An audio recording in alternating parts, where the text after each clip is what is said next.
वन्दे बोधमयं नित्यं गुरुं शङ्कररूपिणो यमाश्रितो वक्रोऽपि चन्द्र सर्वत्र वन्दते नीलाम्बुज श्यामलकोमलाङ्गं सीता समारोपितवामभागं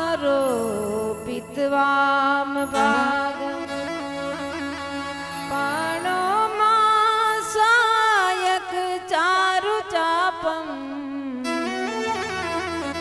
नमामि रामं रघुवंशनाथम् श्री रामचरित्र मानस विमल करहु कथा चितलाई आसन आय विराजियो श्री पवन पुत्र हरसा सीतानाथ समारंभा श्री रामानंदार्य मध्यमा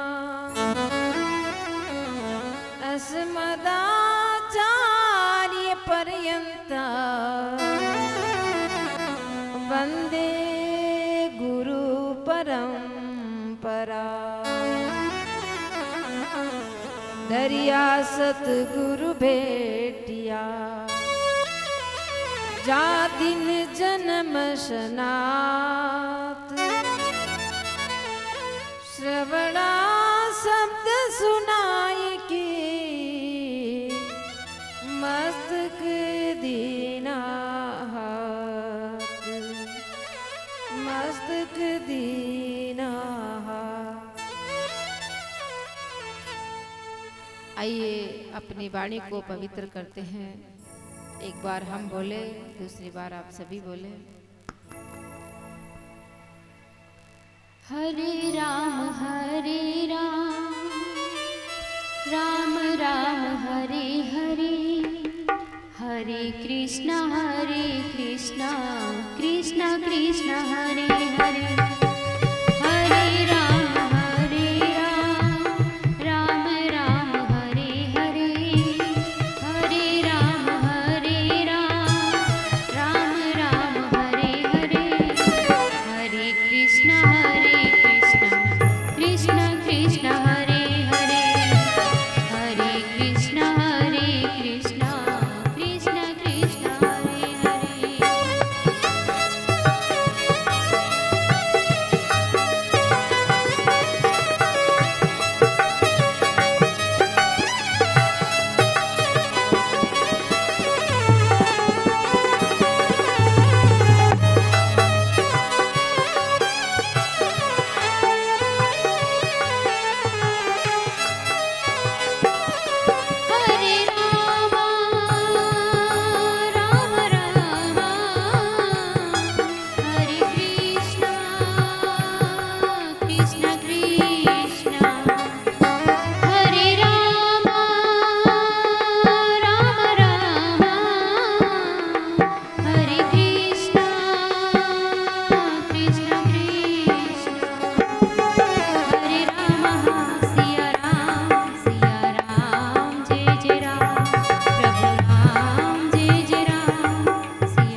परम आदरणीय अर्चनीय वरंदनीय प्रातः समन्य अनंत कोटि ब्रह्मांड नायक कौशल्यानंदन अवध बिहारी भगवान श्री राम के चरणों में बारंबार प्रणाम।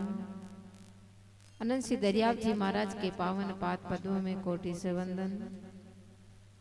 श्री सदगुरुदेव को बारंबार प्रणाम। साध्वी जी, भक्तिमती माता बहनें, भगवत अनुरागी भक्तजन, सभी विप्रगण, सभी के हृदय में विराजमान श्री सत्यनारायण भगवान को मैं बारंबार प्रणाम करती हूँ। परमात्मा की असीम कृपा है हमारे ऊपर। उन्हीं की कृपा से हम सत्संग कर सकते हैं। उन्हीं की कृपा से हमें शुभ अवसर मिलता है। संतों का दर्शन, सत्कार्य में मन को लगना, ये सब प्रभु की कृपा से होता है। पुण्य के प्रभाव से संत मिलते हैं। कई जन्मों का पुण्य उदय होता है, तब ऐसा अवसर प्राप्त होता है। तो संत मिलते तो समझना कि कई जन्मों का पुण्य उदय हुआ है।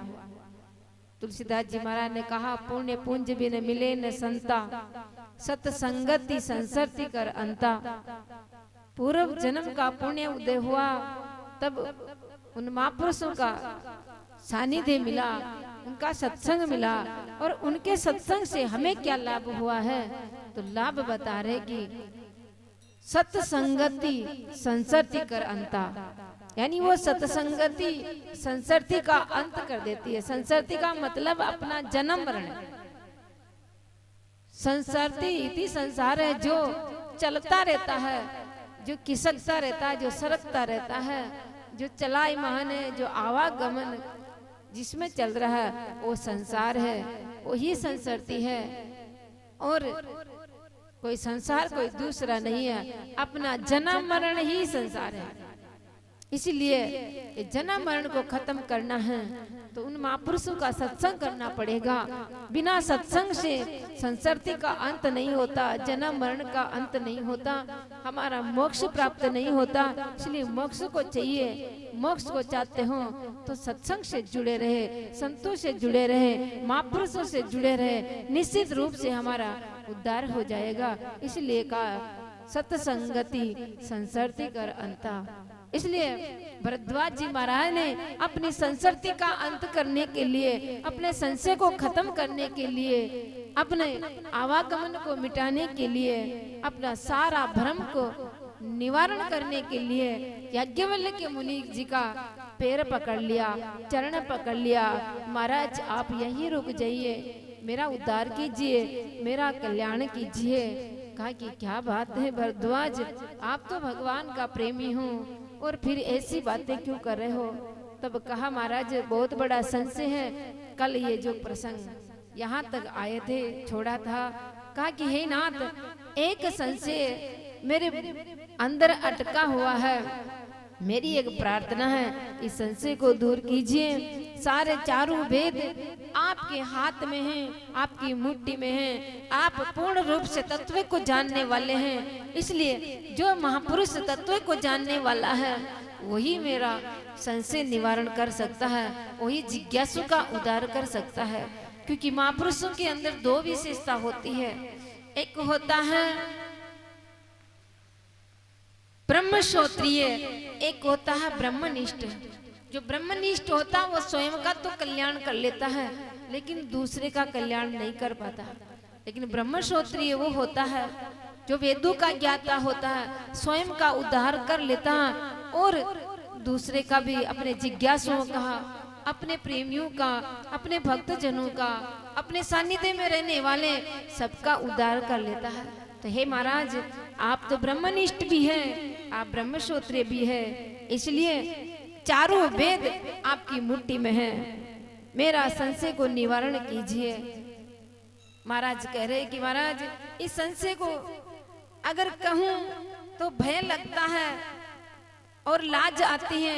भय इसका है, आप ये मत समझना कि मैं आपकी परीक्षा ले रहा हूं, इसलिए ये सब भय हो रहा है। लाज इसलिए है कि इतनी उम्र के बाद भी मुझे ज्ञान नहीं हुआ, इसलिए लाज आती है। परंतु इस संशय को अगर दबा दिया तो बहुत बड़ी हानि हो जाएगी, मैं अज्ञानी रह जाऊंगा, मैं परमात्मा को नहीं जान पाऊंगा।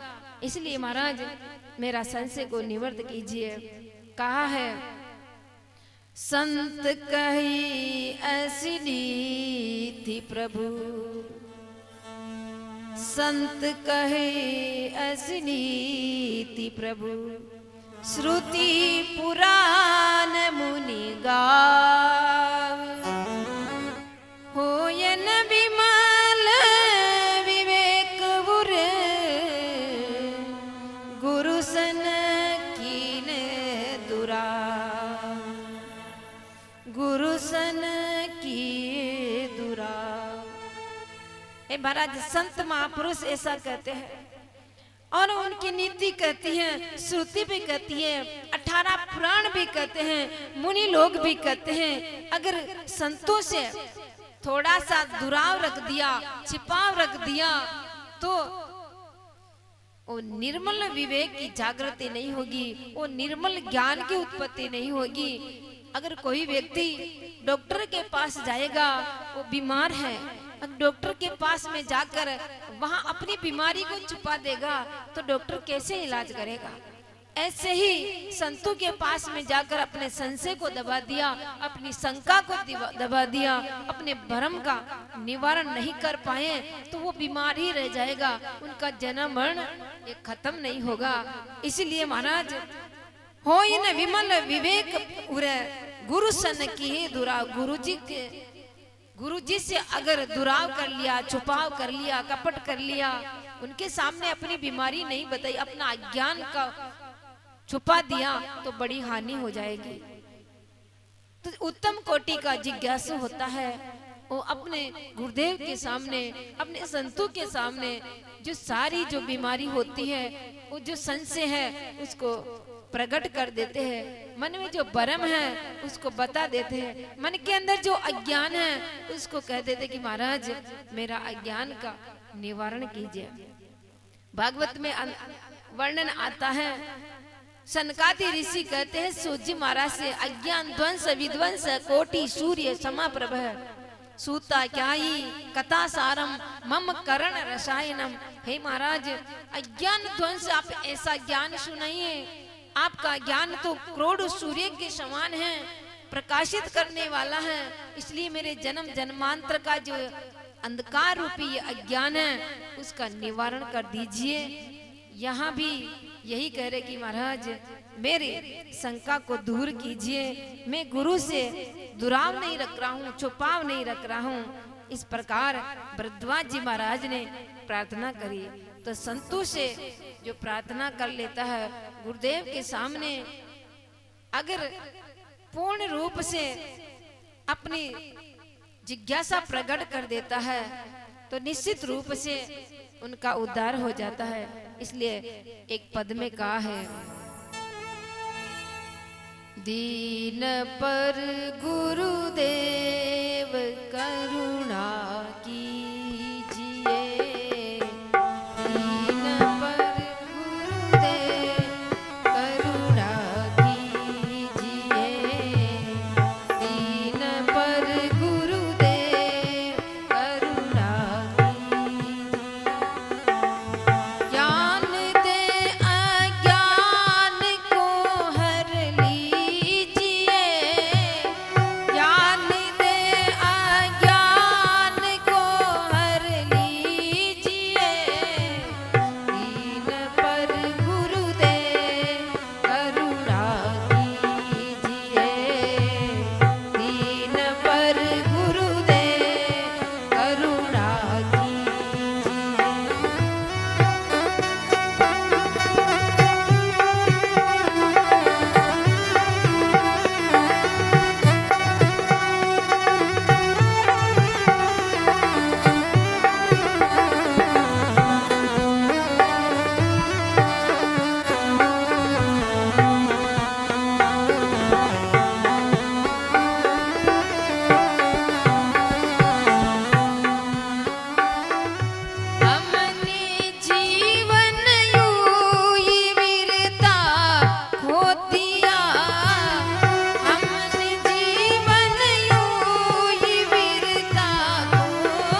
तो सचमुच शिष्य अगर निर्मल भाव से कपट रहित होकर सद्गुरु की शरण में चला जाता है, मन में किसी प्रकार का प्रधा न रखकर अगर संतु का हो जाता, सद्गुरु का हो जाता है, तो उनकी सारी बीमारी मिट जाती है। जैसे रोगी की बीमारी मिट जाती है, वो डॉक्टर को अपना सारा रोग बता देता है, तो डॉक्टर पूर्ण रूप से उनका इलाज कर लेता है। ऐसे ही सद्गुरु का हो जाता, उनसे कोई छुपा, उनसे कोई दुराग, उनसे कोई कपट किसी प्रकार का नहीं रखता, बेपर्दा हो जाता है। तो संत महापुरुष उन पर कृपा करते हैं। तो कहा, महाराज मेरे एक ऐसा संशय है, मैं भगवान को जानना चाहता हूँ। कहा है, अस विचारी प्रगट निज मोह, अस विचारी प्रगट निज मोह, हरऊ नाथ करे जन पर छोहु, हरऊ नाथ जन पर छोहु। राम नाम कर अमित प्रभावा, राम नाम कर अमित प्रभावा, संत पुराण उपनिषद गावा, संत पुराण उपनिषद गावा। संतत जपत शंभु अविनाशी, संतत जपत शंभु अविनाशी, शिव भगवान ज्ञान गुण राशि, शिव भगवान ज्ञान गुण राशि। आखिर चारि जीव जग आई, आखिर चारि जीव जग आई, काशी मरत परम बदले, काशी मरत परम बदले। जय सिया राम, जय जय सिया राम, जय सिया राम, जय जय सिया राम, जय सिया राम, जय जय सिया राम, जय सिया राम, जय सिया राम।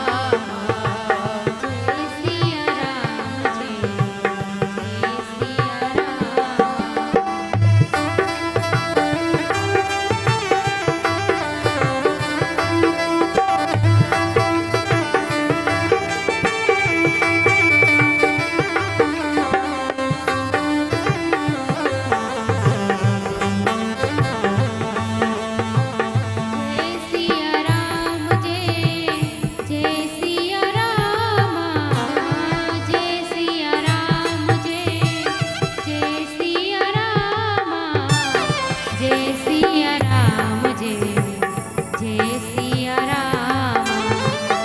मंगल भवन मंगल हारी, मंगल भवन मंगल हारी, प्रभु सुदशरथ अजीर बिहारी, प्रभु सुदशरथ अजर बिहारी।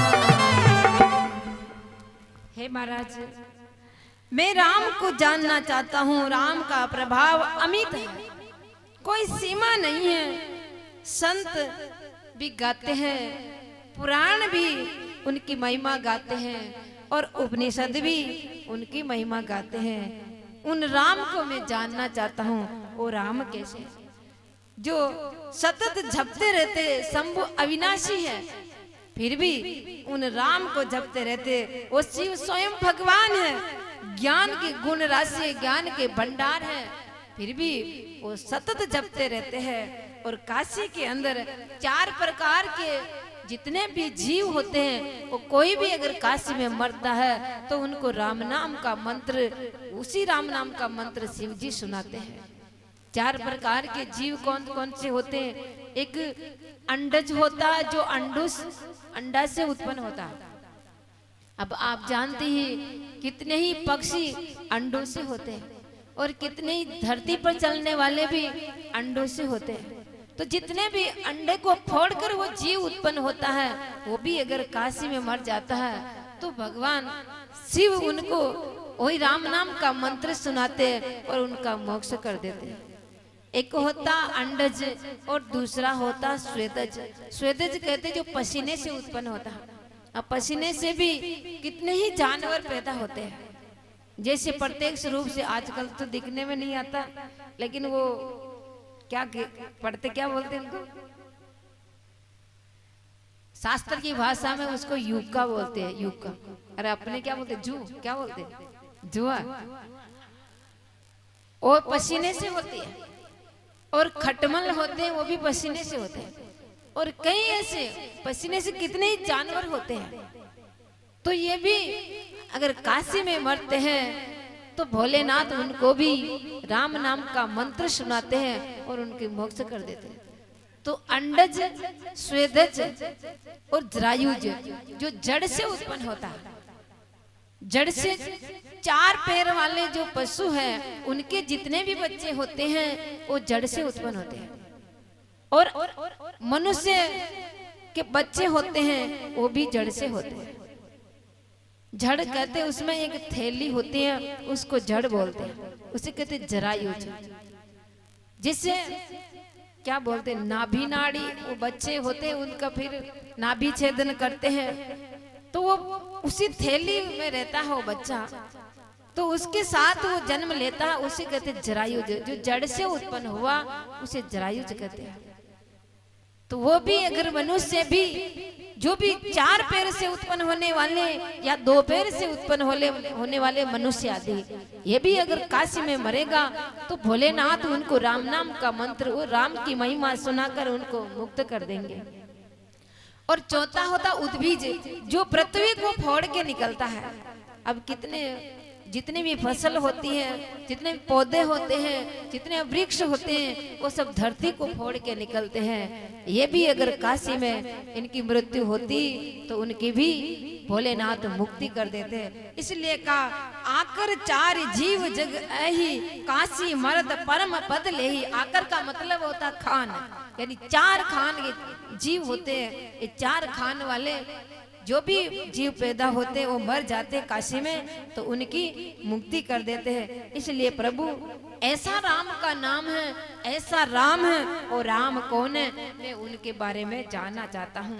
कौन कौन से राम हैं, कहा है, एक राम अवधेश कुमारा, एक राम अवधेश कुमारा, दिनकर चरित विदित संसारा, दिनकर विदित चरित संसारा, नारी वीर दुख लेव अपारा, नारी वीर दुख लेव अपारा, भयउरो सुरन रावण मारा, भयउरो सुरन रावण मारा, मंगल भवन मंगल आरी, मंगल भवन मंगल आरी, प्रभु सुदशरथ अजिर बिहारी, प्रभु सुदशरथ अजिर बिहारी, मंगल भवन मंगल हारी, मंगल भवन मंगल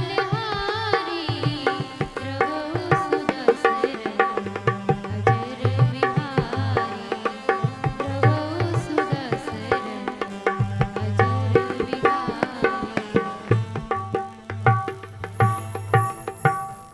हे प्रभु, हे गुरुदेव, मैं उन राम को जानना चाहता हूं जो एक राम जी अवधेश को मारा। अवधेश यानी दशरथ जी का बेटा है और उनका चरित्र सब जानता, पूरा संसार में उनकी ख्याति फैली हुई है।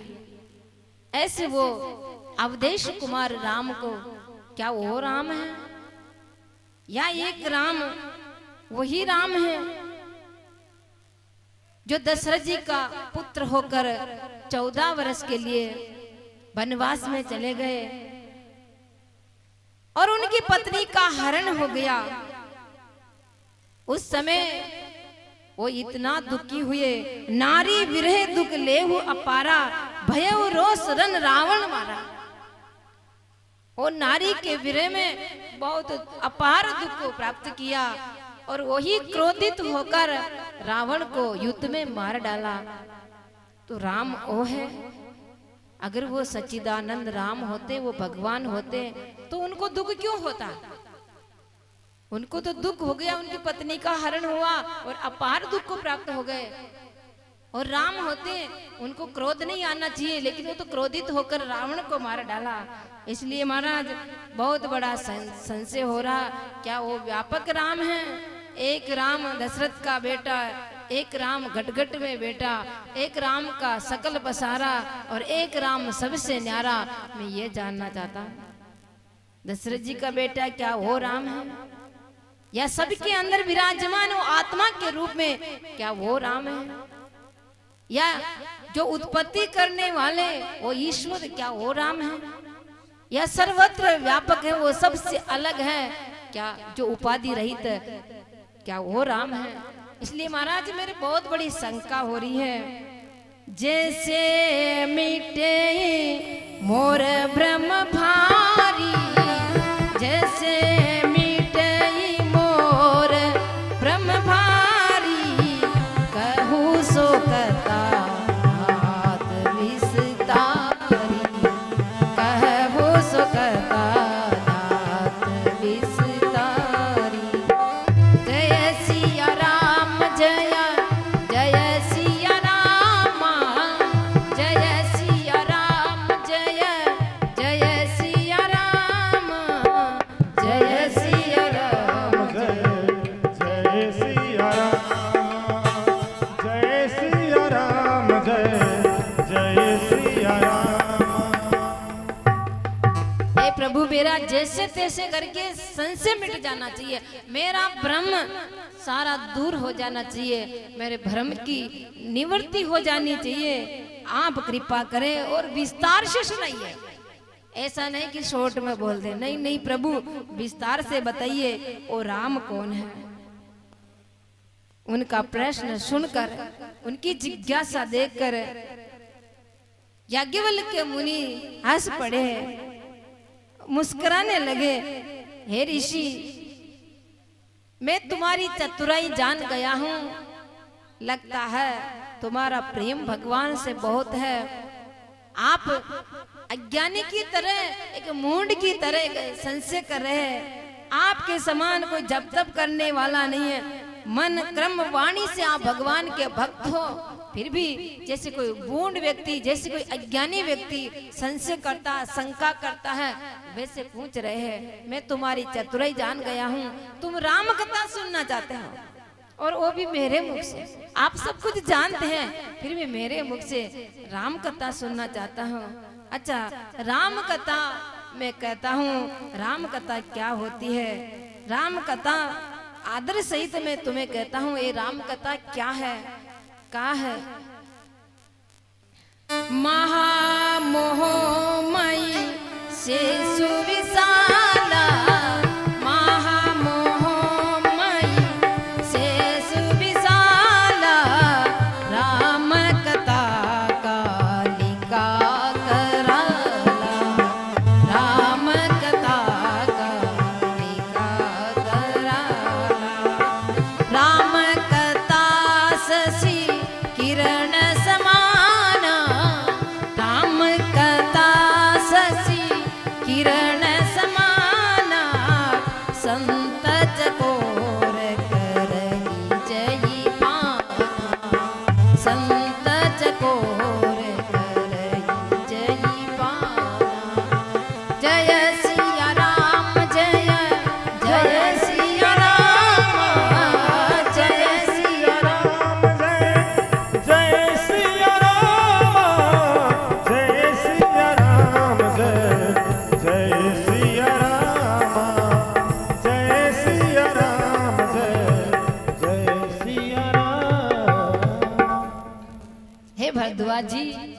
आप राम कथा सुनना चाहते हैं तो वो राम कथा मानो महिषासुर है, यानी अज्ञान रूपी महिषासुर है।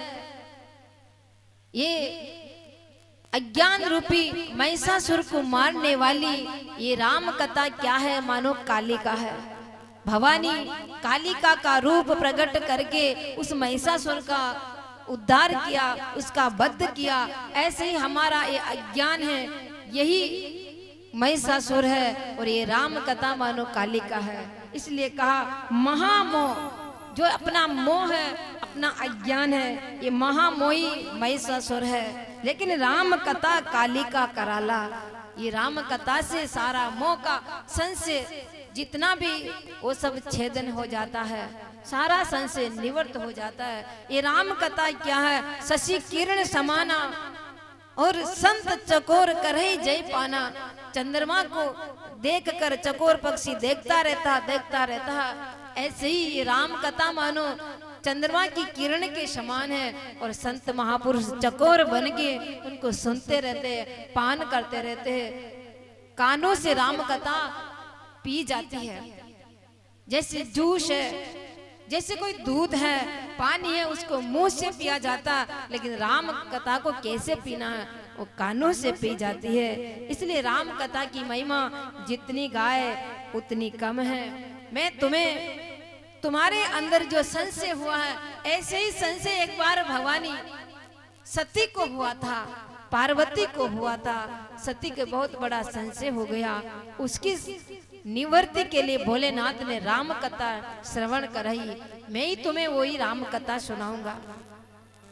कहा कि प्रभु, माता पार्वती भी शंका कर बैठी, सती के संशय हो गया, पार्वती के संशय हो गया। हाँ, एक बार की बात है, शंकर भगवान पार्वती के साथ कथा सुनने जाते हैं। वो त्रेता युग की बात है, इसलिए कहा है एक बार त्रेता जुग माई, एक बार त्रेता जुग माई, शंभु गए को बजरी सिपाही, शंभु गए को बजरी सिपाही, संग सती जग जननी भवानी, संग सती जग जननी भवानी, पूज ऋषि अकलेश्वर जानी, पूज ऋषि अकलेश्वर जानी। एक बार की बात है, त्रेता युग की बात है। जो त्रेता युग में भगवान भोलेनाथ कुंभज ऋषि के पास में गए, अगस्त्य जी के पास में गए, जिनका घड़े से जन्म हुआ, वो कुंभज ऋषि है, वो अगस्त्य मुनि है। उनके पास जाकर भोलेनाथ अकेले नहीं गए, संग सती जग जननी भवानी, पूज्य ऋषि अकलेश्वर जानी। भोलेनाथ अकेले नहीं गए, भवानी को लेकर गए, यानी अपनी देवी को साथ में लेकर गए। इसलिए कथा भी जोड़े से सुने तो 4 गुना फल मिलता है। आप भी अपने अपने देवताओं को लेके आ जाना। और जो देवता बेटे हैं, आपकी तो सहित देवियां करीब करीब आई हुई है, और जिनकी नहीं आई तो कल लेके आ जाना।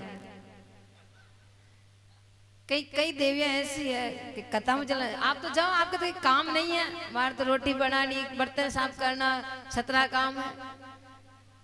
अरे कोई देविया कहती चलो जी कथा हो रही है, तू जा, तू ही भगवान की भक्त बन जा, ऐसे भी कहते हैं। तो कथा अगर जोड़े से सुने तो कितना ही गुना फल मिलता है। कई देवियां ऐसी थी जो अपने पति को भगवान का भक्त बना दिया, उदाहरण है। ऐसी देवियां भी है, झगड़ालू नहीं थी वो। आप भी है ना, बहुत अच्छी देवियां। कई कई ऐसी होती है जो अपने पति को मानो नौकर समझती है। आप तो बहुत अच्छे हो, लेकिन कई ऐसी होती है पढ़ी लिखी होती है, अरे मुन्ना का पापा थोड़ी चाय बना दो, पलंग पर सोई सोई आदेश करती है। अब वो चाय बना के लेके आएगा तब उनकी नींद खुलेगी, ऐसी भी है। और आदेश करती, अभी झाड़ू नहीं लगाया, अभी ये नहीं किया, जाओ कपड़ा सूखा क्या। ऐसे हम तो आंखों से देखते हैं, मैं झूठ नहीं बोल रही हूँ, आंखों से देखते हैं। पति कपड़ा सुखाने के लिए आता, कचरा डालने के लिए जाता है, तो बाहर का काम हम देखते तो अंदर भी तो करता होगा ना। भाई कपड़ा सुखाने आया तो धोया भी हो, क्या पता, धो भी सकता है। जो सुखा रहा है छत पे तो धोता भी होगा, क्या पता। एक सेठ जी थे, यहाँ की बात नहीं अजमेर की, तो उनके टाइम हो गया भोजन का, तो आपस में दोनों मित्र बात कर रहे हैं। कहा कि चलता हूँ, क्या हुआ, थोड़े रुको तो सही। अजी क्या हुआ, शेटानी को भूख लगी होगी। अरे आपकी पत्नी इतनी पतिव्रता है, इतनी धार्मिक है, आपके बिना भोजन नहीं करती कि? हाँ बिल्कुल नहीं करती। ओहो, माँ का तो देवी झगड़ा करती है, और आपकी पत्नी ऐसी है कि अरे क्या मैं जाऊंगा और मैं बनाऊंगा तब वो खाएगी गए। ऐसा ऐसी भी देवियां होती है जो पति का हाथ का खाना खाती है, भोजन करती है। वो कहने लगा आपका जीवन कैसा चल रहा है? कि हमारा जीवन तो ऐसा है रेल की पटरी की तरह। कि रेल की पटरी की तरह कैसे?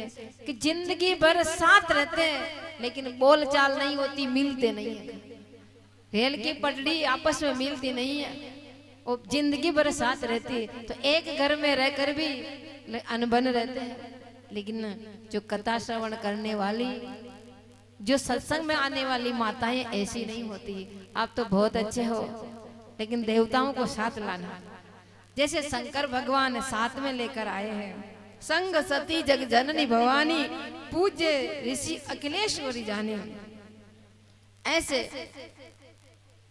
देविया देव अगर कथा श्रवण करने जाते तो जोड़े से जाते हैं, और कोई की पत्नी नहीं आती तो उनको समझा के लेके आना, किसी का पति नहीं आता तो समझा के लेके आना।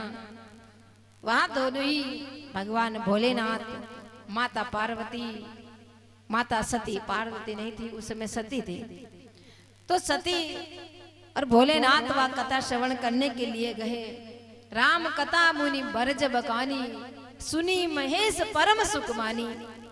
राम कथा को मुनि ने पूर्ण रूप से समझाया और भोलेनाथ ने मन लगाकर सुना, लेकिन वहां सती का मन नहीं लगा।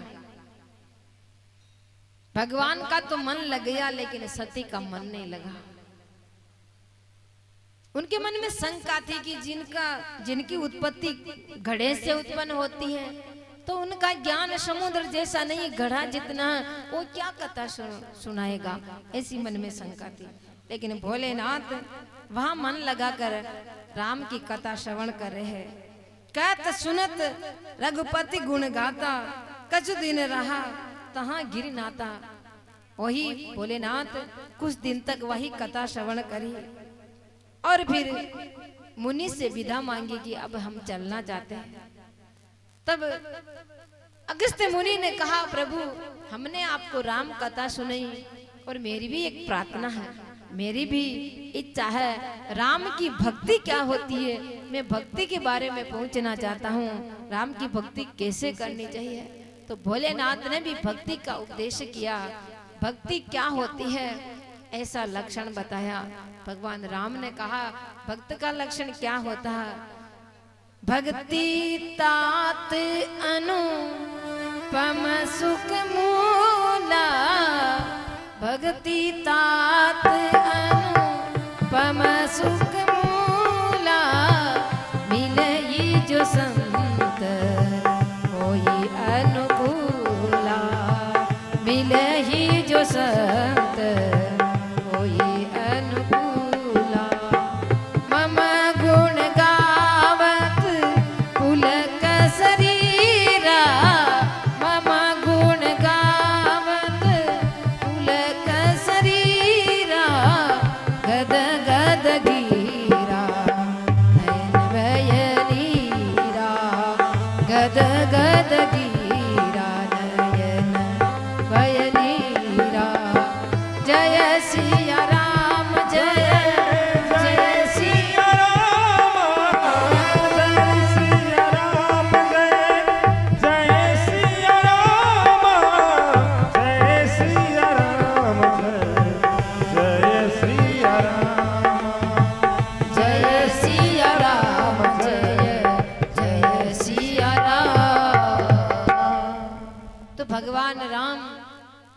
लक्ष्मण जी को भक्ति का उपदेश करते हैं। मम गुण गावत पुलक शरीरा, गद गद गीरा, नयन भय नीरा।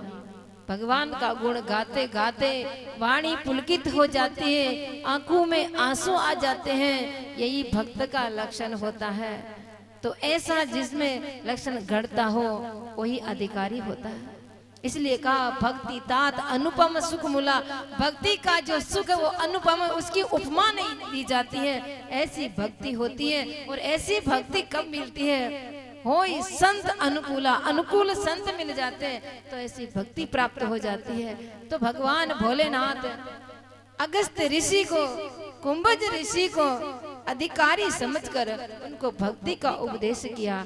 आप परम भक्त, आप राम जी के परम अनुगामी हैं, आप कृपा के पात्र हैं, कृपा के भाजन हो, इसलिए मैं आपको भक्ति का उपदेश करता हूँ। याज्ञवल्क्य अगस्त मुनि ने भगवान भोलेनाथ को राम कथा सुनाई और भोलेनाथ ने उनको भक्ति का उपदेश किया। फिर वहां से विदा लेकर चल पड़ते हैं। दोनों ही आकाश मार्ग से चल रहे हैं। चलते चलते उन्होंने क्या देखा? तेहि अवसर जन्म ही भारा, तेहि अवसर जन्म ही भारा। हरि रघुवंश लीना अवतारा, हरि रघुवंश लीना अवतारा। राज उदासी, पिता वचन तजी राज उदासी। दंडक वन विचरत अविनाशी, दंडक वन विचरत अविनाशी। मंगल भवन मंगलहारी,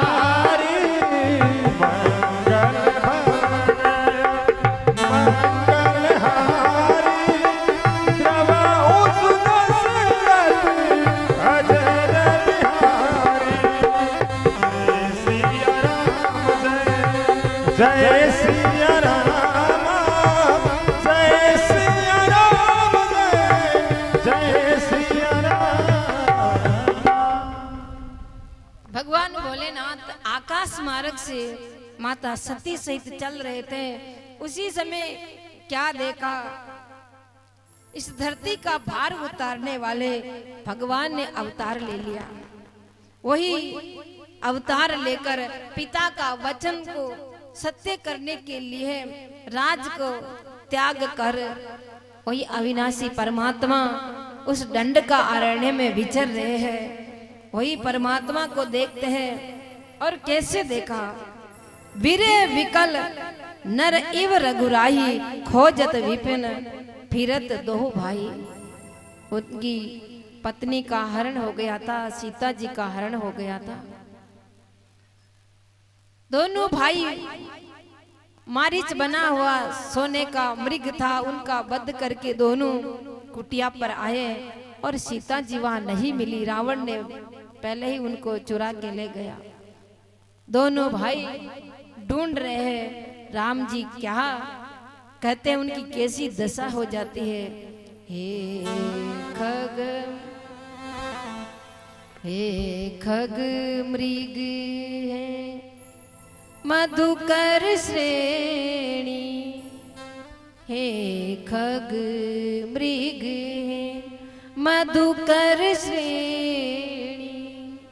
तुम देखी सीता मृग नैनी।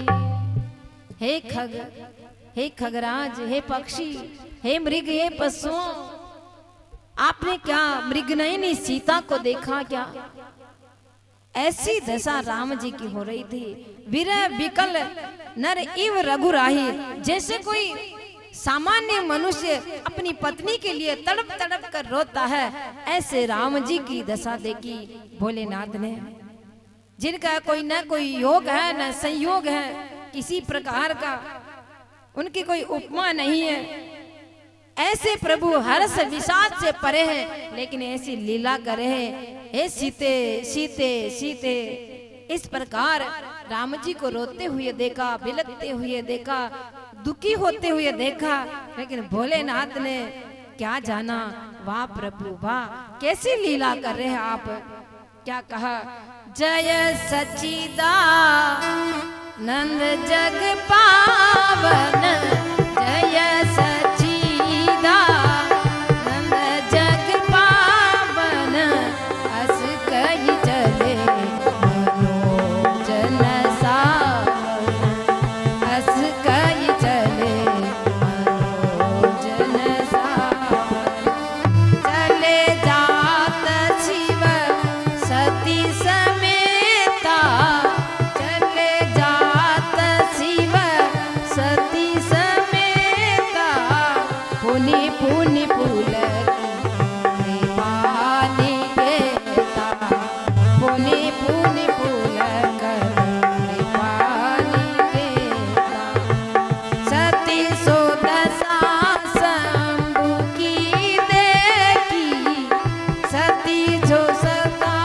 शंभु की देखी, पूरे उपजास देश विदेशी, पूरे उपजास देह विशेषी, जय सिया राम जय जय सिया राम, जय सिया राम जय जय सिया राम, जय सिया राम जय सिया राम, जय सिया राम जय सिया राम। भोलेनाथ भगवान राम को, रोते हुए राम को क्या करे, जय सच्चिदानंद जग पावन, अस कही चले मनोज न सावन।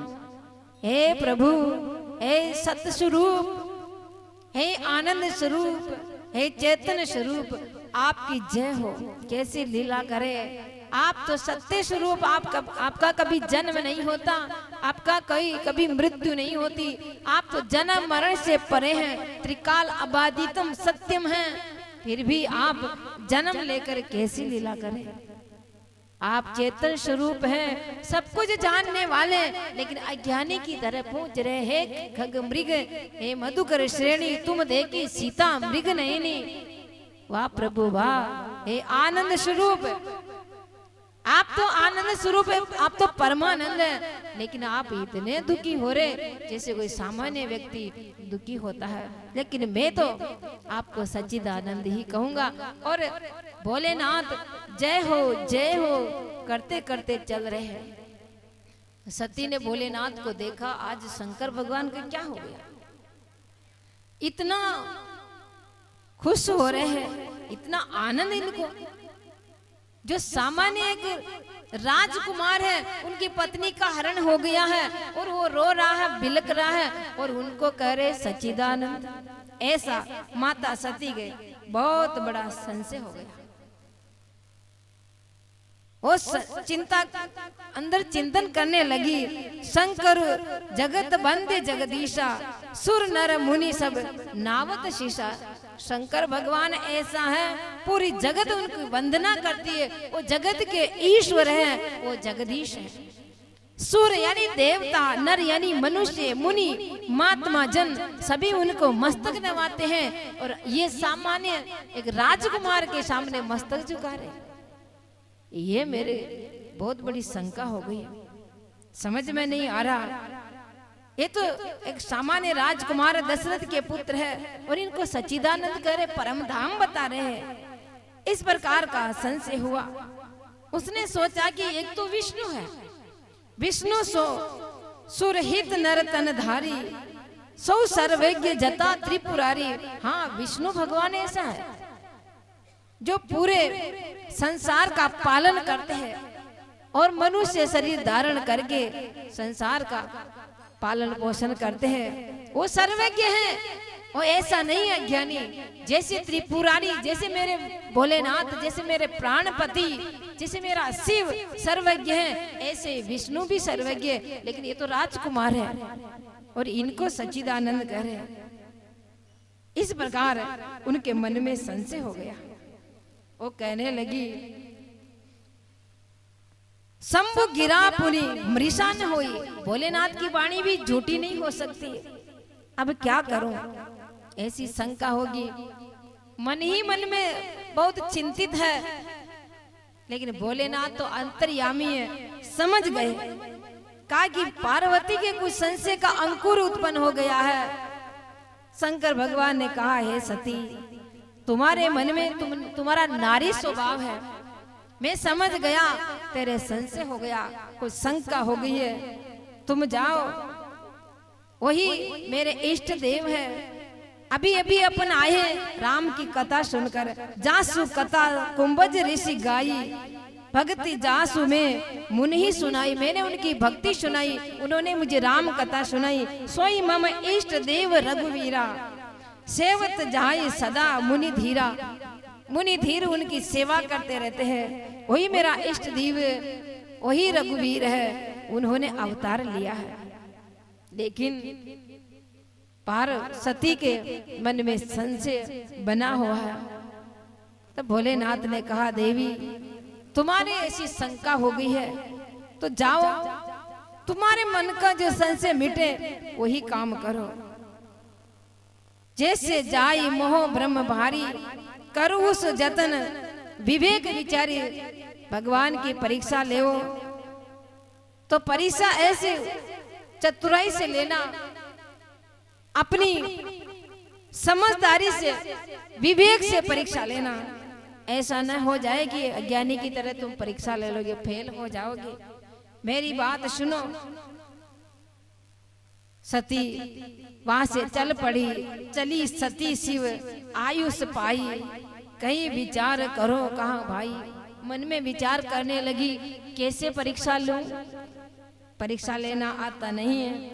भोलेनाथ ने पहले ही मना किया, फिर भी सती जा रही है तो भोलेनाथ भगवान का नाम लेने लगे, प्रभु सती की रक्षा करना। आपने जो रचा वही होगा, होई सो होई, जो राम रची राका। को कर तर्क बड़ा वही साका। अब तर्क करने से कोई होगा नहीं, जो भगवान ने रचा वही होने वाला है। ऐसे भगवान तो भगवान का नाम जपने लगे। सती चली गई और उसने सीता जी का वेश धारण किया। विचार किया कि अगर भगवान होंगे तो पहचान जाएंगे और राजकुमार होंगे तो खुश हो जाएंगे कि सीता आ गई, सीता आ गई। इसलिए उसने सीता जी का वेश धारण किया।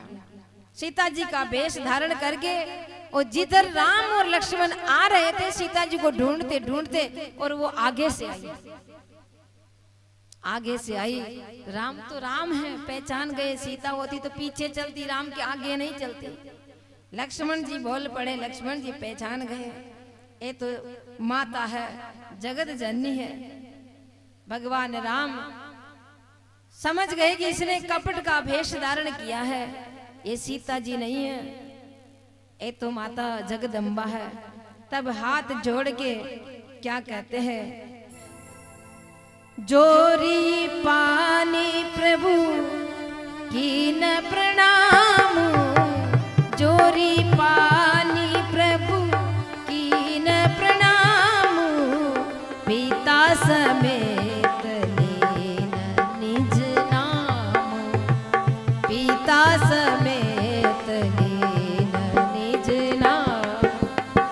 कहूँ बहोरी कामृष के तू, कहूँ बहोरी कामृष के तू, विपिन अकेली फिरही कहिए तू, विपिन अकेली फिरही कहिए तू। भगवान राम हाथ जोड़कर प्रार्थना करने लगे, प्रणाम किया। हे माता, मेरा प्रणाम स्वीकार करें। बताइए वो वृषकेतु कहाँ है, भोलेनाथ कहाँ, मेरे इष्ट देव कहाँ, मेरा पिता कहाँ है? आप इस विपिन में, इस जंगल में, इस वन के अंदर किस हेतु से अकेली घूम रही हो? इतना सुनते ही माता सती घबरा गई। सचमुच ये सच्चिदानंद है, मुझे पहचान लिया, लेकिन अब क्या करूं? ये तो बहुत बड़ा अपराध हो गया। मन में दुखी हुई मैं, शंकर कर कहा न माना, निज अज्ञान राम पर आना। मैंने शंकर का, मैंने भोलेनाथ का, मैंने त्रिपुरारी का कहना नहीं माना और अपना अज्ञान राम पर थोप दिया। क्योंकि खुद का अज्ञान किसी के समझ में नहीं आता तो दूसरे पे थोप देते हैं। ऐसे ही माता भवानी कह रही कि निज अज्ञान राम पर आना, राम पर लगा दिया मेरा अज्ञान। अब क्या जवाब दूंगी? जाई उत्तर अब देहू कहाँ, कैसे मैं उत्तर दूंगी? उर उपजा अति दारुण दाह, मन के अंदर बहुत दुखी हुई। अब क्या करूं, कैसे जवाब दूंगी? भोलेनाथ पूछेंगे क्या उत्तर दूंगी? राम समझ गए माता सती दुखी हो रही है। राम भी अपना ऐश्वर्य प्रकट कर रहे हैं। राम ने ऐसा ऐश्वर्य प्रकट किया, जाना राम सती दुख पावा, निज प्रभाव कछु प्रगट ही जनावा। अपना प्रभाव दिखाया। सती इधर उधर देखने लगी। राम जी आगे, राम सीता लक्ष्मण जी आगे देख रहे। जब पीछे मुड़ी तो पीछे राम लक्ष्मण जानकी जी पीछे से आ रहे। इधर देखा राम लक्ष्मण जानकी इधर से आ रहे, इधर से देखा राम लक्ष्मण जानकी इधर से आ रहे। जिधर देखती है उधर ही राम लक्ष्मण जानकी। उसने सोचा हे प्रभु मुझे क्षमा कर देना। इधर उधर देखती है, फिर भगवान को प्रणाम करके उसी मार्ग में बैठ जाती है। राम का ऐश्वर्य देखकर बहुत ही डर गई। देख के शिव विधि विष्णु अनेका, अमित प्रभाव एक ते एका। ब्रह्मा विष्णु शिव सभी भगवान राम की स्तुति करे। सारे देवता उनके चरणों में मस्तक झुका रहे हैं। जितने भी चर अचर प्राणी सब राम जी की वंदना करे। जीव चराचर अनेक संसार सबको देखा। माता सती इतनी दुखी हुई, वही मार्ग में बैठ गई। हृदय में कंपन हो गया, हे प्रभु मुझे क्षमा करना, क्षमा करना। इस प्रकार माता सती भगवान भोलेनाथ के पास में आ जाती है। भगवान ने कहा सती आ गई? हाँ प्रभु आ गई। कैसे आपने परीक्षा ली? सती कहने लगी हे प्रभु आपने जो बताया था राम का वैसा ही प्रभाव है, मैं पहचान गई प्रभु। तो बताओ परीक्षा कैसे ली? वहां भी सती झूठ बोल जाती है। क्या कह रही है? कचुने परीक्षा, कचुने परीक्षा लेने गुसाई, कचुन परीक्षा लेने गुसाई। कीन प्रणाम तुम्हारी नाई, कीन प्रणाम तुम्हारी नाई। जो तुम कहा सो मृषा न होई, जो तुम कहा सो मृषा न होई। मोरे मन प्रतीति अति सोई, मोरे मन प्रतीति ऐसी होई। तब शंकर दे के उधरी ध्याना, तब शंकर दे के धरि ध्याना। सती जो कीन चरित्र सब जाना, सती जो कीन चरित्र सब जाना। माता सती कहने लगी कचुन परीक्षा लीन गुसाई, कीन प्रणाम तुम्हारी नहीं। मैंने कोई परीक्षा नहीं ली। जैसे आपने प्रणाम किया था न, जय सच्चिदानंद जग पावन, ऐसे ही मैंने भी प्रणाम कर लिया। वैसे आपका वचन झूठा थोड़ी हो सकता। जो तुमरे कहा सो मृषा न होई, मोरे मन प्रतीति अति सोई। है प्रभु, आपकी वाणी झूठी नहीं हो सकती। शंकर भगवान ने देखा, एक बार देख तो लूं। ध्यान किया, ध्यान करके देखा तो सती ने कैसा वेश बनाया? सीता जी का वेश बनाया। सीता जी का वेश बनाया हुआ सती का देखा और मन में भोलेनाथ बहुत दुखी हुए। वाह प्रभु वाह। भोलेनाथ राम जी से कहने लगे, प्रभु इनका नाम तो सती है, लेकिन झूठ बोल गई। सती के मुख से झूठ कहावा। हे प्रभु, आपकी माया ने मेरी सती का, उनकी वाणी को बदल दिया, उनकी बुद्धि को फेर दिया। ये सती कभी झूठ नहीं बोल सकती। लगता है आप कोई लीला करना चाहते हैं, इसीलिए नाम सती और झूठ बोलती। तुम्हारी माया ने, आपकी माया नहीं, सती से झूठ कहलाया है। ऐसा भगवान भोलेनाथ मन ही मन में भोलेनाथ का चिंतन करने लगे। हे प्रभु, इनको माफ कर देना, सती को माफ कर देना।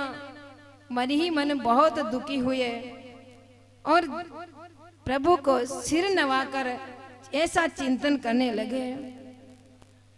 क्या विचार किया, अब इनको मैं पत्नी मानूं तो बहुत बड़ा दोष लगेगा, क्योंकि इसने मेरी माता का वेश बना दिया। मैं राम जी को अपना इष्ट मानता हूँ, मेरा पिता मानता हूँ, तो सीता जी तो मेरी माता हुई और माता का वेश धारण किया। अब सती को मैं पत्नी के रूप में मानूं तो एक भक्ति के मार्ग में बहुत बड़ा एक कलंक पैदा हो जाएगा, भक्ति में दाग लग जाएगा।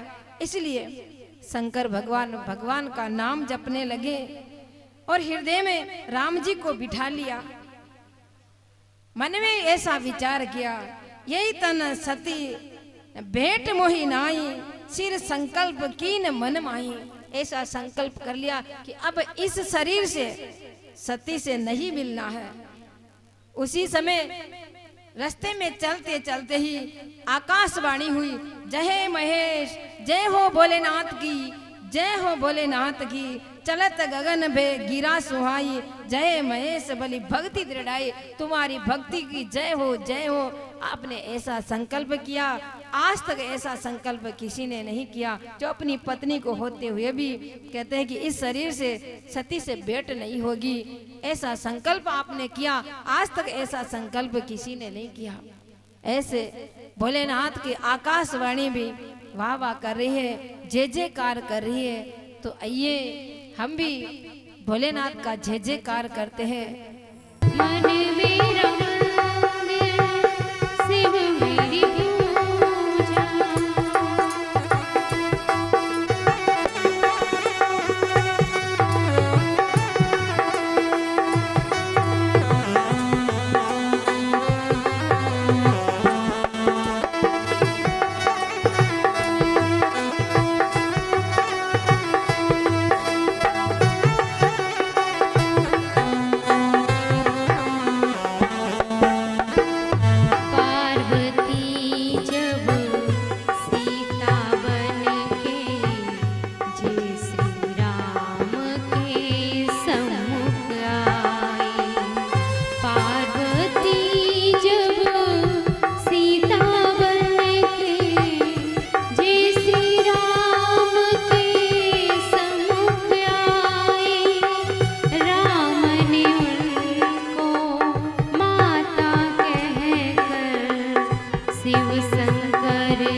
माता सती अंदर ही अंदर बहुत दुखी है। भोलेनाथ ऐसा संकल्प करते ही आकाशवाणी हुई, हे प्रभु आपकी जय हो, जय हो। ऐसा संकल्प आज तक किसी ने नहीं किया। आपकी भक्ति में इतनी दृढ़ता है तो आपने भक्ति के लिए अपनी पत्नी का त्याग कर दिया, इसलिए हे प्रभु आपकी जय हो। माता सती भोलेनाथ से पूछने लगी, प्रभु ये आकाशवाणी क्या कह रही है? ऐसा आपने कौन सा संकल्प किया है? मुझे बताइए प्रभु, कौन सा संकल्प किया आपने? भोलेनाथ ने नहीं बताया, दूसरी कथाएं कहने लगे, लेकिन सती के मन में अपार चिंता है। भोलेनाथ बात टालते जा रहे हैं, बता नहीं रहे। तब सती मन ही मन में समझ गई, लगता है प्रभु ने मेरा त्याग कर दिया है, मन से त्याग कर दिया है, इसलिए भोलेनाथ मेरी बात का जवाब नहीं दे रहे हैं और स्वयं रात दिन भगवान के चिंतन में लगे रहते हैं। नाना प्रकार की दूसरी कथाएं श्रवण कराते हैं।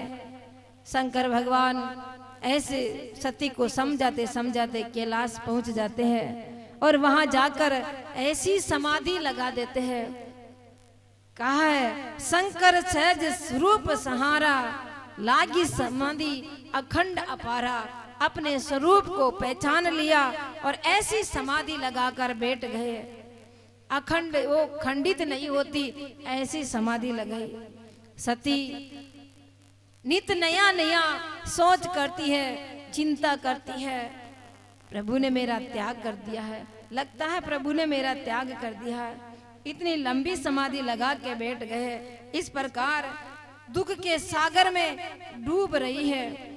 जो मैं कीन रघुपति अपमाना, पुनिपति बचन मृषा कर जाना। मैंने पहले तो रघुनाथ जी का अपमान किया और दूसरा मेरे पति का वचन नहीं माना, उनकी आज्ञा नहीं मानी। होनी सो होई, जो मैंने किया वही मैं भोग रही हूँ। अब विधि अस समझी नहीं तो ही, शंकर विमुख जीवावई मोही। हे परमात्मा, हे ब्रह्मा जी, आप मेरी सुनिए, मेरी प्रार्थना स्वीकार कीजिए। भोलेनाथ मेरे से विमुख हो गए और मेरे को जिंदा रख रहे हैं। जल्दी से जल्दी प्रभु ऐसा उपाय कीजिए, मेरी ये शरीर, मेरा ये देह जल्दी से जल्दी छूट जाए, ऐसी मेरे ऊपर कृपा कीजिए। ऐसा भीख मांग रही है, प्रभु से कह रही है। तो मैं विनय करूं कर जोरी, छूटे बेगी दे मोरी। मैं आपसे प्रार्थना करती हूँ, हे विधाता, मैं विनय करती हूँ, मेरा शरीर जल्दी से जल्दी छूट जाना चाहिए, ऐसी प्रार्थना करती। शंकर भगवान तो ऐसी समाधि लगाई, इतने हजार वर्ष बीत गए। तुलसीदास जी लिख रहे हैं, बीते संवत सहस 87, तजी समाधि शंभु अविनाशी। 87,000 वर्ष बीत गए। कितने हजार? 87,000 वर्ष। 87 वर्ष नहीं, 87,000 वर्ष। और आजकल जो थोड़ा सा कोई पति से कोई अपराध हो जाता है तो उनको कोई जेल वेल में साल 2 साल के लिए ले जाते हैं, तो पत्नी दूसरा घर कर लेती है। कौन इंतजार करे कब छूटेगा। ऐसी भी देवियां हैं, पति के संकट में कभी साथ नहीं देती। लेकिन सती 87,000 वर्ष तक भोलेनाथ समाधि में रहे, फिर भी उनकी सेवा करती रही, आसपास घूमती रही और प्रभु से प्रार्थना करती रही। जब उसने सोचा 87,000 वर्ष बीत गया, अब भोलेनाथ समाधि को तजी है, अब नेत्र खोले हैं, तो पास में गई, प्रणाम किया। भोलेनाथ ने देखा कि सती आई है, तो सामने आसन लगाया। भोलेनाथ आसन लिया और सती के सामने आसन दे दिया कि विराजो सती, मैं तो तुम्हें कथा सुनाता हूँ। सती समझ गई, पहले तो मुझे बामें अंग में बिठाते थे और अब सामने बिठाया, इसका मतलब सचमुच भगवान ने मेरा त्याग कर दिया है।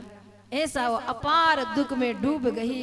इधर से क्या हुआ, दक्ष प्रजापति को एक नायक बना दिया। सारे जितने भी प्रजापति थे, ब्रह्मा जी के पुत्र थे, सबका दक्ष को नायक बना दिया। नायक बनाया तो उसके थोड़ा थोड़ा अहम आ गया।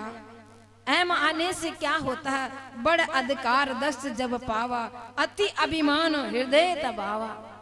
क्योंकि अभिमान तो पद का होता है, और पद से च्युत हो जाते वो धीरे अभिमानी हो जाते, और पद पे बैठते ही अभिमान आ जाता। इसलिए कहा, नहीं को अस जन्मा जगमाई, प्रभुता पाई जय मत नाही। ऐसा कोई प्राणी इस संसार में पैदा नहीं हुआ जो ऐश्वर्य को प्राप्त होके, बड़ा पद को प्राप्त होके अभिमान रहित हो गया। कभी नहीं हुआ। अभिमान तो आता ही आता है। तो दक्ष के अभिमान आ गया। इधर से शंकर भगवान आए, सारी सभा बैठी थी। शंकर भगवान आए, सारी सभा खड़ी हो गई। कहा कि दक्ष प्रजापति आया, दक्ष प्रजापति आया। और शंकर भगवान आकर एक तरफ बैठ गए। पीछे से दक्ष प्रजापति आया, सब खड़े हुए, और भगवान भोलेनाथ नहीं हुए, ब्रह्मा जी नहीं हुए। दक्ष प्रजापति ने कहा, रे एक काई का मेरा दामाद है, अरे इनको शिष्टाचार ही नहीं आता। एक नारद के कहने से मेरी भोली भाली सती का विवाह इनके साथ करवा दिया। अरे इनको क्या शिष्टाचार आता, शमशान में रहने वाला, भूतों को गले लगाने वाला, ये क्या शिष्टाचार जानता है। इस प्रकार भगवान को कई ऐसी बातें कही। लेकिन भोलेनाथ तो आत्मा राम है, हमेशा आत्मा का चिंतन करने वाले और शरीर की दृष्टि से ऊपर रहने वाले, इसलिए उनके कोई फर्क नहीं पड़ा। लेकिन वहां जो नंदी आदि गण थे उनको दुख हुआ, और दक्ष प्रजापति को कहने लगा कि तू मैं करता है ना, तो मैं करता, ये जल्दी से तेरा ये मैं करने वाला ये गर्दन ये कट जाएगी, और मैं करने वाले गर्दन लग जाएगी, जल्दी तेरे बकरे का सिर लग जाएगा, तू मैं करता है ना। ऐसा उनको शाप दे दिया। दक्ष प्रजापति ने कहा कि देखो, आज के बाद में कोई भी यज्ञ करेगा तो इस भूतनाथ को कोई नहीं बुलाएगा। आज के बाद में जो यज्ञ करेगा इस शंकर को कोई नहीं बुलाएगा, और जो बुलाएगा वो दंड का भागी होगा। इस प्रकार घोषणा कर दी। वर्ष बीत गया, किसी ने यज्ञ नहीं करवाया, क्योंकि यज्ञ करवाए और देवादिदेव भोलेनाथ को नहीं बुलाए तो यज्ञ संपन्न नहीं होता। इसलिए सबने सोचा कौन लड़ाई झगड़े में पड़े, ऐसा करो यज्ञ ही नहीं करवाना। दक्ष प्रजापति ने देखा, रे कोई इनका अपमान नहीं कर रहा, अब मैं अपमान करता हूँ। तो हरिद्वार गया, कनखल क्षेत्र में, वहाँ बहुत बड़ा यज्ञ का आयोजन रखा, और सारे देवी देवताओं को, ऋषियों को, जितने भी थे धरती पर प्राणी, सबको बुलाया। लेकिन भोलेनाथ को नहीं बुलाया, क्योंकि अपमान करना था उनका। अब जितने भी विमान थे देवता, वो कैलाश पर होके जा रहे हैं, क्योंकि वो भी देवता भी मानो सती को दुखी करने के लिए, भोलेनाथ को दुखी करने के लिए, रास्ता भले ही सीधा पड़ रहा फिर भी कैलाश पर होके जा रहे हैं। सती ऊपर देखती है, क्या कहा, सती विलोके, सती विलोके योम भीमाना, सती विलोके योम भीमाना, जात चले सुंदर विधिनाना, जात चले सुंदर विधिनाना, सती विलोके योम भीमाना, सती विलोके योम भीमाना, जात चले सुंदर विधिनाना, जात चले सुंदर विधिनाना, पूछेहु तव शिव कहु बखानी, पूछेहु तव शिव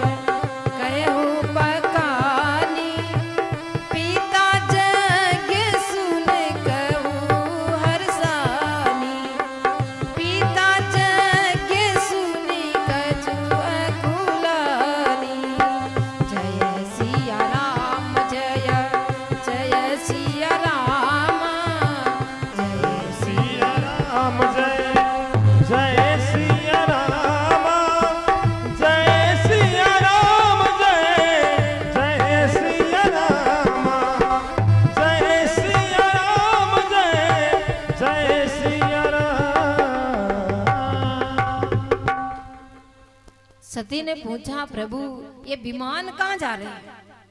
देखो देखो आकाश मार्ग से विमान जा रहे हैं, ये देवी देवता कहाँ जा रहे हैं, कहाँ उत्सव हो रहा है? तो भोलेनाथ ने कहा, तुम्हारे जो पिताजी है ना, वो बहुत बड़ा यज्ञ का आयोजन रखा है और ये सारे देवी देवता वही जा रहे हैं। सती तो खुश हो गई, हर्षित हुई, वाह प्रभु वाह, तो अपने को भी चलना चाहिए। भोलेनाथ कहने लगे, चलना तो चाहिए लेकिन अब जाए कैसे? निमंत्रण नहीं आया, बिना निमंत्रण कैसे जाए? सती कहने लगी, भवानी कहने लगी, प्रभु पिता के घर पे, गुरुदेव के द्वार पर, स्वामी के दरबार में बिना बुलाए ही जा सकते अपने मित्र के। ये 4 जगह तो बुलाने की आवश्यकता ही नहीं होती है। भोलेनाथ ने कहा, जा तो सकते हैं लेकिन राग द्वेष नहीं हो तब जा सकते। माता सती कहने लगी, प्रभु मेरे पिता के आपके कौन सा राग द्वेष हो गया, कब झगड़ा हुआ, मेरे समझ में नहीं आ रहा। भोलेनाथ कहा कि ये पुरानी बात है, एक बार की बात, सारी बात बताई। तो भोलेनाथ कहने लगे, दक्ष सकल निज सुता बुलाई, हमरे बेर तुम्हें बिसराई। दक्ष ने सारी कन्याओं को बुलाया लेकिन मेरा जो बेर था इसी के कारण तुमको विसार दिया, तुमको भूल गए। अब तो सती दुखी होती है, क्या करूं, पिता के जाऊं या पति के घर में रहूं? कभी बैठती है, कभी उठती है, कभी बाहर जाती है, कभी अंदर आती है। जाऊं तो भोलेनाथ की आज्ञा का उल्लंघन होता, नहीं जाऊं तो सारी बहनें आएगी, पूरा परिवार आएगा, मेरे माता पिता से मिलना हो जाएगा। अब क्या करूं? इस प्रकार के मन में ऐसा संकल्प विकल्प हो रहा है। भोलेनाथ समझ गए, इनका ये यहाँ भी रहेगी तो इनका मन तो लगेगा नहीं, इसलिए इनको भेज देना चाहिए। कभी बाहर जाती, कभी अंदर आती, कभी बाहर जाती, ऐसा करो इसको भेज देना चाहिए। तो नंदी आदि गणों को बुलाया, कहो जाओ तुम सती के साथ में जाओ, ठाट पाट से जाओ, ये जाना चाहती है। सती पिता के घर में जाती है। तुलसीदास जी महाराज लिख रहे, पिता भवन जब गई भवानी, पिता भवन जब गई भवानी, दक्ष त्रास का उन सनमानी, दक्ष त्रास का उन सनमानी, सादर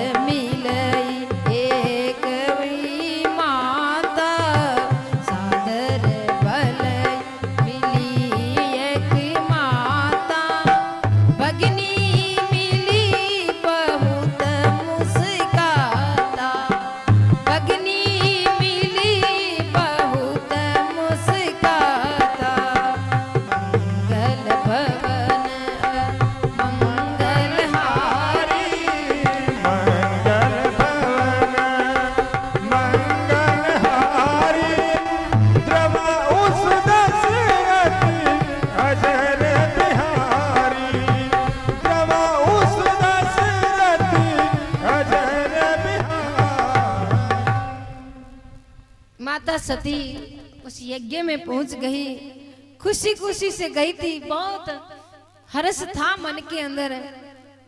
लेकिन वहां जाने के बाद होता क्या है, पिता से मिली तो पिता ने कहा कि ओहो सती आ गई, अकेली आई, भूतनाथ को नहीं लेके आई, सम्मान नहीं किया।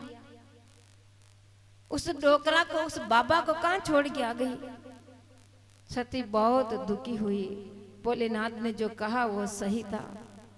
ये तो पिता मेरा सम्मान की जगह अपमान कर रहा है, कोई सती से बात नहीं करता। एक आदर से माता मिली और बेना तो मानो मुस्कुरा रही है, बेना मन ही मन में कह रही है, व्यंग्य से कह रही है, ओ जीजी आ गई, जीजाजी को नहीं लेके आई, व्यंग्य से कह रही है। सती बहुत दुखी हुई, इतनी दुखी हुई, इतनी दुखी हुई। अब वो उस यज्ञ में घूमने लगी, कोई बात नहीं कर रहा।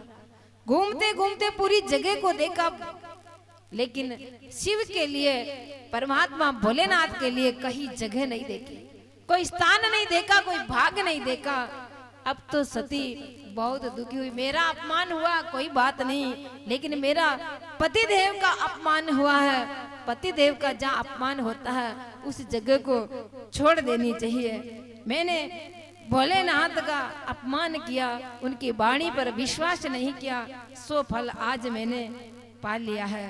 उसी समय सभासदों से कहती है, सुनो सब सभासदों, आप जो भी भोलेनाथ की निंदा सुनी है, तुम्हारी जीवा कट जाएगी, तुम्हारी आंखें निकल जाएगी, तुम्हारे हाथ पैर टूट जाएंगे, तुमको तुरंत ये फल चखना पड़ेगा।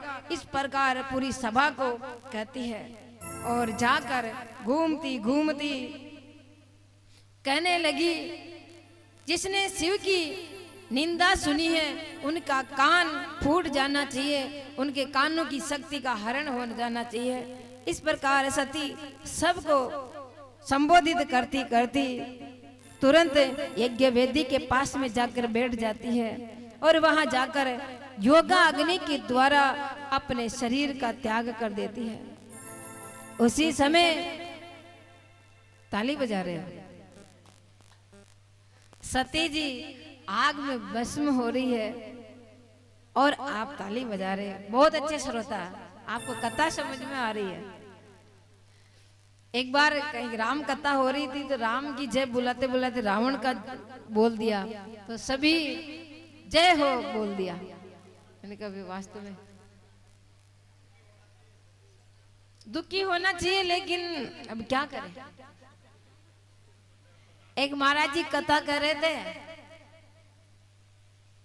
और जितने भी श्रोता थे तो महाराज जी बोलते, देखो ऐसी बात है, भगवान का प्रागट्य हुआ तो सभी बोलते सत्य वचन गुरुदेव।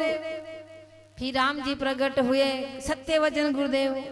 फिर उनके भाई हुए, सत्य वचन गुरुदेव। इस प्रकार कहते कहते कहते उसने सोचा, महात्मा सोचने लगे, रे श्रोता तो एक नंबर के श्रोता है, पूरी कथा समझ में आ रही है, तुरंत बोल रहे सत्य वचन गुरुदेव। तो थोड़ी परीक्षा ले लेते। परीक्षा लेने लगे, कहा कि देखो मैं जंगल में गया था, शौचालय गया था, पहले जंगल में जाते थे, कहीं एक पीपल का पेड़ देखा कि सत्य वचन गुरुदेव, और उसके इतनी बड़ी मधुमक्खियां लगी हुई थी, इतना छत्ता लगा हुआ था कि सत्य वचन गुरुदेव। फिर वहां से वो मधुमक्खियां उठी, सत्य वचन गुरुदेव। एक सेठ जी की दुकान में आई और 5 किलो की गुड़ की बेली थी, उसके लग गई सारी कि सत्य वचन गुरुदेव। और 5 मिनट में उस 5 किला की बेली को लेकर उड़ गई कि सत्य वचन गुरुदेव। इसका मतलब एक नंबर के मूर्ख हो, कथा समझ में नहीं आया। मधुमक्खियां कोई 5 किलो की बेली थोड़ी लेकर उड़ती है। ऐसे ही कभी कभी हो जाता है, जिस समय रोना चाहिए उस समय भी लोग नाचने लग जाते हैं। कभी कभी गोपियां का प्रसंग आता है, भगवान छोड़ के चले जाते, कोई वीरे का भजन गाते तो कई माता बहनें खड़ी होकर नाचने लग जाती हैं। जिस समय रोना चाहिए तो सती योगा अग्नि के द्वारा अपने शरीर का त्याग कर देती है। उसी समय हाहाकार मच जाता है और वे जितने भी नंदी आदि गण थे भोलेनाथ के पास में चले जाते। भोलेनाथ अनर्थ हो गया, अनर्थ हो गया, अनर्थ हो गया। इधर सती मरते समय क्या भगवान से प्रार्थना करती है, ऐसी प्रार्थना करी,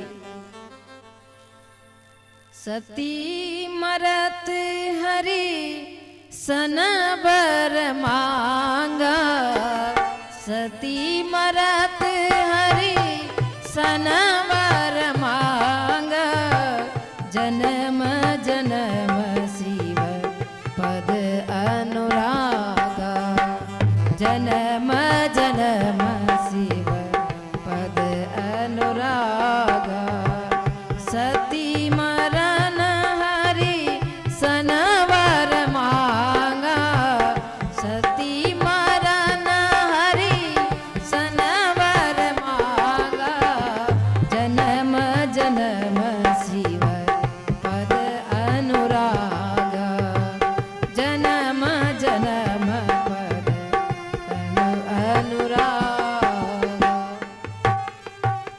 हे प्रभु, हे श्री हरि विष्णु, मेरी एक ही प्रार्थना है, जिस योनि को प्राप्त हूँ, जिस जन्म को प्राप्त हूँ, हर जन्म में मेरा पति मिले तो भोलेनाथ मिले, भोलेनाथ के चरणों की मैं दासी बनी रहूं, यही मुझे वरदान देना। ऐसे सती ने ऐसी प्रार्थना करी। वास्तव में जो भगवान को ही पति के रूप में चाहते हैं, उनको बार बार विधवा नहीं होना पड़ता। जो भगवान को ही पति के रूप में चाहते हैं, उनका उद्धार हो जाता, उनका कल्याण हो जाता। मरते समय भगवान से ही मन को लगा लेना चाहिए। हे प्रभु, मेरी बुद्धि आपके चरणों में है। हे प्रभु, आप ही मुझे मिले, कोई धन संपत्ति, कोई वैभव मुझे कुछ भी नहीं चाहिए, केवल आप मिल जाए। उनकी मृत्यु सुधर जाती है, उनका अगला जन्म सुधर जाता है। तो मरते समय भगवान को याद करना चाहिए। एक व्यक्ति था, इतना कंजूस था, 4 बेटे थे, लेकिन उनको एक भी, जितना भी खजाना था, कुछ भी उनको बताया नहीं, अपने बेटों को नहीं बताया। सारी चाबियां, इतना बड़ा वो चाबियां लेकर पूरा छल्ला को अपने कनकती के बांध के रखता था। बेटे बेचारे जवान हो गए, सारा कारोबार संभाल रखा, लेकिन पैसा का सारा काम वही करते थे। मन में इच्छा होती पिताजी कुछ बताते, अचानक मर जाएंगे तो क्या करेंगे। और हुआ ही ऐसा, अचानक उनकी बोली बंद हो गई। चारों बेटे आ गए, बेटे की बहू आ गई। पिताजी सबको देखा, लेकिन मुंह से बोला नहीं जा रहा। कहने लगे ऐसा कहा। उनके पुत्रों ने सोचा कि पिताजी कुछ धन बताना चाहते हैं,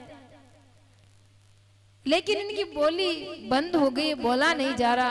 तुरंत डॉक्टर के पास में गए और कहा, डॉक्टर साहब कोई ऐसी दवाई दे दो, मेरे पिताजी 2 शब्द बोल दे, कुछ धन बताना चाहते हैं, सारा धन क्या पता किसके पास रखा हुआ है, तो आप थोड़ी ऐसी कोई दवाई दीजिए।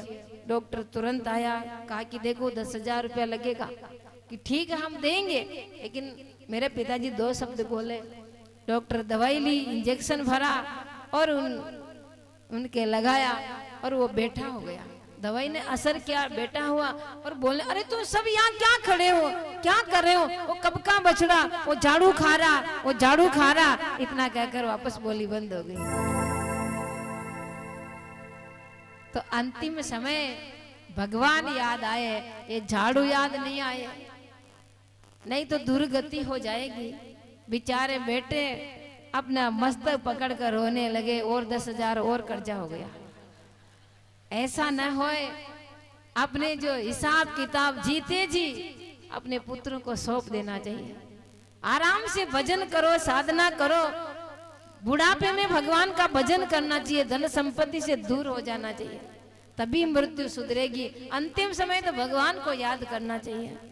अंतिम नारायण स्मृति, जन्म का लाभ ही अंतिम में भगवान की याद आ जाए, ये जन्म का लाभ ही उन्हीं को मिलता है। अंतिम समय सामान्य वस्तु, ये नाशवान वस्तुएं दिखती है तो उनका जन्म बिगड़ जाता है। इसलिए सती ने मरते समय सती मरत हरिसन वर मांगा, जन्म जन्म शिव पद अनुरागा। हे प्रभु, मैं जब भी इस संसार में आऊं, जन्म ले हूं, तो मेरा पति भगवान ही बने, ऐसा वरदान दीजिए। तो माता सती ने ऐसा वरदान मांगा हरि से, और शिव को चाहती है। वास्तव में भोलेनाथ तो भोलेनाथ है, उनके जैसा कृपालु कोई नहीं है। इसलिए आइए, एक पद साध्वी जी सुना रही है।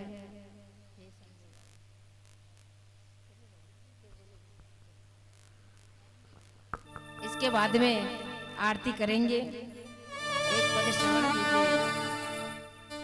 कल जो सोमवार है, और हो सकता है भोलेनाथ का विवाह भी कल ही हो जाए, इसलिए आपके आस पड़ोसियों को सबको साथ में लेके आना। और कैसे आना? नए नए कपड़े पहन के आना। भोलेनाथ के विवाह में बारात में नाचना है, नाचोगे ना? तो कल अच्छी तैयारी के साथ आना, धूमधाम से विवाह करेंगे।